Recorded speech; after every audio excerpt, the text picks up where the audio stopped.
अस्सलाम वालेकुम स्टूडेंट्स, उम्मीद है आप सब खैरियत से होंगे।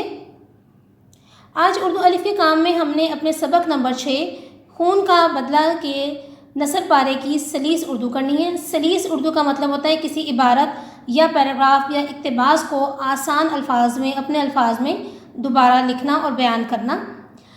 इस पैराग्राफ में नसर पारे में कुछ मुश्किल अल्फाज दिए गए होते हैं, उन पर ख़त लगाया गया होता है, लाइन लगाई गई होती है, जिनके आपने अलग से भी मानी लिखने होते हैं और फिर उन मानी को भी आपने जो है सलीस उर्दू करते हुए उस नसर पारे को दोबारा लिखना होता है।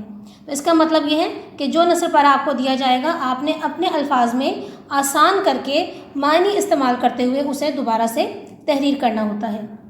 और कोशिश कीजिए कि ख़त कशीदा अल्फाज के अलावा भी जिन जिन अल्फाज के आपको मानी आते हैं वो मानी आप लिखें और जुमलों को ज़्यादा से ज़्यादा आसान अल्फाज में अपने अल्फाज में लिखने की कोशिश करें। आइए अब सलीस उर्दू का काम करते हैं।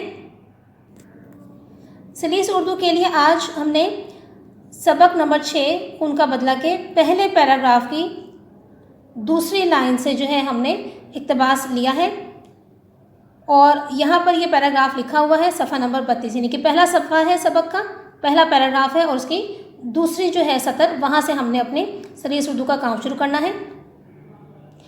पैराग्राफ पढ़ देती हूँ, उसके बाद आपको नमूना दिखाती हूँ कि किस तरह से आपने अपनी कॉपीज़ में जो है सलीस उर्दू का काम करना है। मुराद खान की हालत लहज़ा ब लहज़ा ख़राब होती जा रही थी। ज़्यादा खून बह जाने की वजह से उसकी रंगत जर्द हो गई थी। वो कुछ कहना चाहता था लेकिन नकाहत की वजह से नहीं कह सकता था। आखिर उसने बड़ी मुश्किल से हाथ उठाया। सब लोग खामोश हो गए। उसकी बीवी और बेटी ने भी ज़ब्त से काम लिया। सबकी तवज्जो मुराद खान की तरफ थी।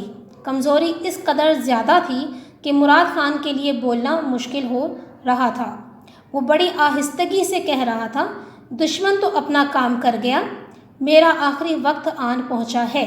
यहाँ तक जो है हमने आज अपने इस इक़्तिबास की इस नसर पारे की सलीस उर्दू करनी है। आइए सलीस उर्दू का नमूना देख लेते हैं, जो कि आपने बिल्कुल उसी तरह से अपनी कॉपीज़ में तहरीर करना है खुशखत। जी स्टूडेंट्स, ये देखिए यहाँ पर मैंने आपके लिए सलीस उर्दू का नमूना जो है वो तैयार किया है तहरीरी तौर पर।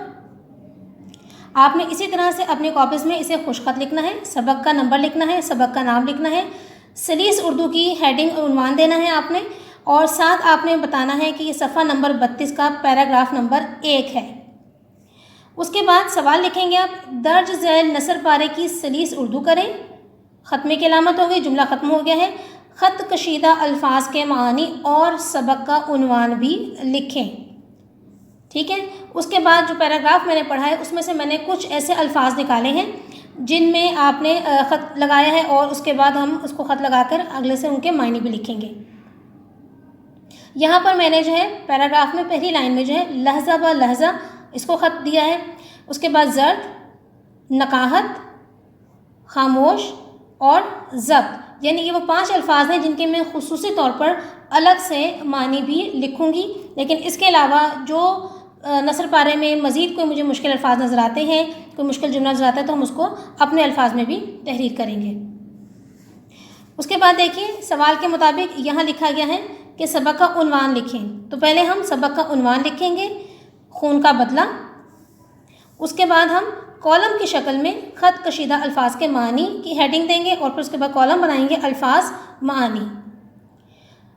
लहज़ा ब लहज़ा, दम ब दम, लम्हा ब लम्हा, वक्त के साथ साथ, जर्द, पीली या पीला। अगर आप रंगत लफ्ज़ ही दोबारा इस्तेमाल करते हैं तो पीली लिखेंगे, अगर आप उसको तब्दील करते हैं रंग के साथ तो फिर आप पीला लिखेंगे। यानी कि जैसा आप लफ्ज़ इस्तेमाल करेंगे उसी के लिहाज से तज़कीर व तानीस आपने इस मानी की इस्तेमाल करनी है। नकाहत, कमज़ोरी, ज़ोफ़। अब चूँकि यहाँ ज़ोफ़ थोड़ा मुश्किल लफ्ज़ हो जाता है तो हम इसको कमज़ोरी के मानों में ही लेंगे। खामोश, चुप, ज़ब्त, तहम्मुल या बर्दाश्त। अब इसके ये 2 मायने हो सकते हैं। जो ज़्यादा आसान है वो हमारे पास बर्दाश्त लफ्ज़ है, तो हम कोशिश करेंगे कि हम सलीस उर्दू में आसान से आसान मफ़हूम इस्तेमाल करें। उसके बाद फिर आप सलीस की हेडिंग देंगे, उन्वान देंगे इसका सलीस का। दोबारा देख लीजिए कि हमने पहले नसर पारे का हवाला दिया और इसके लिए जो है आपको पूरा नसर पारा लिखने की ज़रूरत नहीं है, बल्कि आप शुरू का लफ्ज़, फिर उसके बाद आप इसके अंदर जो है अलामत हज़फ यानी डॉटेड लाइन जो होती है वो लगा के उसके बाद आप आखिरी लफ्ज़ लिख सकते हैं। تو یہ اس طرح سے آپ کے پاس جو ہے پورا پیراگراف لکھنے کی ضرورت نہیں ہے، بلکہ علامت حذف کا استعمال کرتے ہوئے پیراگراف لکھیں گے، اس کے بعد سبق کا عنوان لکھیں گے، پھر خون کا بدلہ اس کا عنوان لکھنے کے بعد خط کشیدہ الفاظ کے معنی لکھیں گے جن کو ہم نے پیراگراف میں خط لگایا ہے، لکیر لگائی ہے جن پر۔ آئیے اب سلیس اردو دیکھتے ہیں اس کی۔ مراد خان کی حالت لمحہ بہ لمحہ اور وقت گزرنے کے ساتھ خراب ہوتی جا رہی تھی۔ وہ بہت زخمی تھا اور زیادہ خون ضائع ہونے کی وجہ سے اس کا رنگ پیلا پڑ گیا تھا۔ وہاں پر رنگت کا لفظ استعمال ہوا تھا، اگر ہم یہاں رنگت استعمال کریں گے تو پھر ہم یہاں پیلی پڑ گئی تھی، لیکن چونکہ میں نے اس کو تبدیل کیا ہے رنگ سے، تو اس لیے میں نے یہاں پر تذکیر و تانیث کے حوالے سے پیلا پڑ گیا تھا کا جو ہے وہ جملہ مکمل کیا ہے۔ وہ سب سے کچھ کہنے کی خواہش رکھتا تھا، لیکن زیادہ کمزوری ہونے کی وجہ سے وہ کچھ بول نہیں سکتا تھا۔ آخرکار بہت مشکل سے اس نے اپنا ہاتھ اٹھایا اور سب کو چپ ہونے کا اشارہ کیا۔ سب لوگ چپ ہو گئے۔ اس کی بیوی اور بیٹی نے بھی برداشت سے کام لیا تاکہ مراد خان کی بات سن سکیں۔ سب مراد خان پر غور کر رہے تھے۔